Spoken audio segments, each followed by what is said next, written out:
Quand je me remémore le premier Blade Runner, c'est un vague souvenir d'un polar noir cyberpunk dont je n'avais strictement rien compris. Pas que j'en étais insensible, non. J'étais juste gamin et j'avais surtout vu avant lui le 5e élément. Aujourd'hui, j'ai la chance d'être adulte et d'avoir l'esprit un peu plus ouvert qu'à l'époque. Denis Villeneuve est certainement un des réalisateurs les plus intéressants et fascinants aujourd'hui. Tout ce qu'il touche devient passionnant.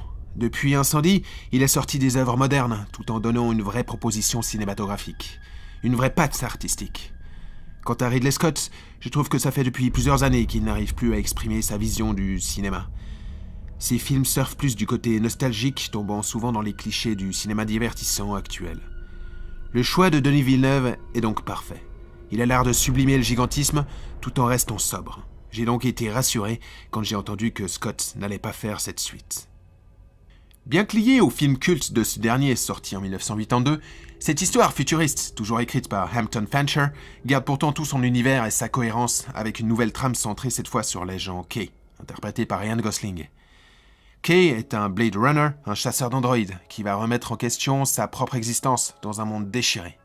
Avec le soutien inébranlable de sa petite amie Joy, interprétée par Ana de Armas, qui est d'ailleurs la seule actrice à ne pas avoir son nom sur les affiches, vive Hollywood, Kay continue de chercher des réponses de plus en plus loin dans un monde baignant toujours dans une dystopie sur la Terre et l'humanité.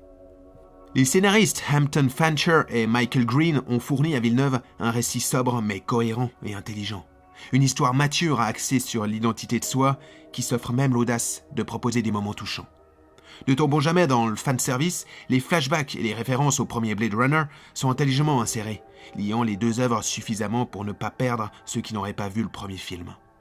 Si vous avez aimé l'ambiance visuelle de l'original, cette suite la caresse dans le sens du poil. Villeneuve s'est associé une fois de plus avec son directeur de photographie vétéran Roger Deakins pour concevoir une identité visuelle de grande envergure, avec des effets spéciaux réussis, rendant hommage à l'original tout en gardant cette vision unique qu'a le réalisateur canadien.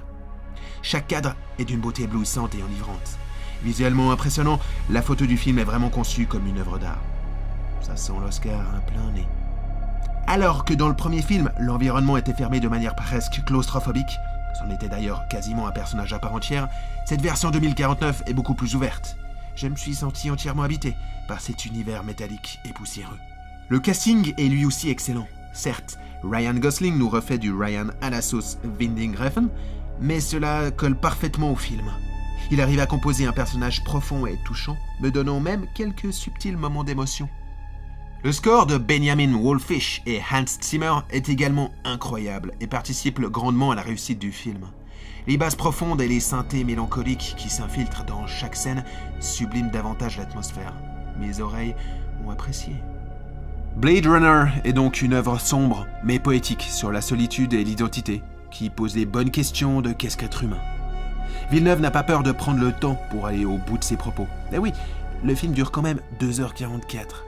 Mais ce dernier relie tous les éléments nécessaires, y compris les performances toutes justes de Armas, Robin Wright et Jared Leto, afin de délivrer une fable de science-fiction qui mérite le visionnage sur grand écran et qui, pour moi, a même le mérite de surpasser son prédécesseur.